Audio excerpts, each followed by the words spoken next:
Hello students, welcome to this ethics class. Today we will be discussing 2018 question 8. This is the first part of the question. This is the second part of the question. So the question is asking what will you do? Critically examine various conflicts of interest and explain what are your responsibilities as a public servant. So let us see what will we do. I will not change road alignment due to my responsibilities as civil servant listed in later part of answer. So you need not write this again. If you wish to write this in responsibilities, because due to our responsibility we don't want to change road alignment, that is one reason. Since there is word limit and also time limit, you need not list this again. And I could be caught, then my career would be in more trouble. I might even face jail time. That is another reason. And the main reason is that my personal interest is in fulfilling my responsibilities. Why? This is because mental happiness is of paramount importance once basic needs are satisfied, and my mental peace and happiness is thus in fulfilling my responsibilities, and materialism has no role in this kind of happiness. Here I want to say that once you satisfy basic needs, goods and services do not give much happiness. Their marginal utility declines significantly. And also when we see people who are very rich or make lot of wealth, they do not actually consume the wealth. They end up leaving it to their children. So what I'm trying to say that most of the time wealth is accumulated, money is accumulated only for other reasons. When you are not using your money, when you are not using your money to buy goods and services, then then money has no significance. Money has significance only if you buy goods and services and enjoy. But most often people buy goods and services only to show others. So this way the role of money is gone. It doesn't buy goods and services. You leave lot of inheritance. You don't consume. At the same time, due to this kind of behavior, people generally face depression and suicides. So if you see, after certain limit, money has very low marginal utility in terms of goods and services, and even there people don't buy goods and services, they just end up accumulating and leaving it to the next generation. As such, money has no role in our mental happiness. And according to many studies across the world, from Harvard to WHO studies, mental health has been at risk.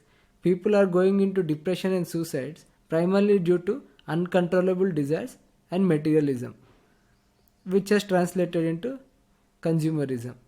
So that is why our personal interest is not material interest. Remember this, our personal interest could be different from material interest. So I write these two separately. For example, in the next part, when we are identifying conflict of interest, minister has conflict of interest in road alignment due to presence of his firm.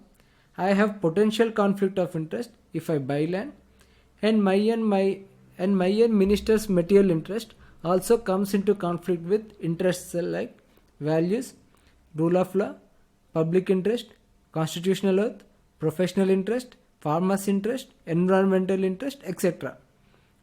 So here I have written that my and minister's material interest, not personal interest, because personal interest could be very different from material interest.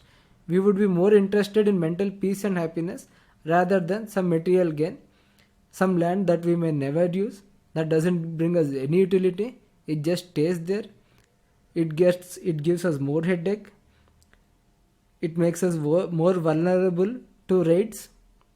We might have to live in fear, tension and constant checking. For that we might even have to maintain binamis. So much headache. Next, responsibilities of civil servants.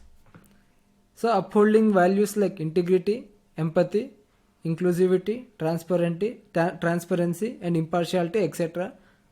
are one responsibilities. Upholding constitutional values like secularism, socialism, etc. is another responsibility. Keeping public interest as top priority is another responsibility.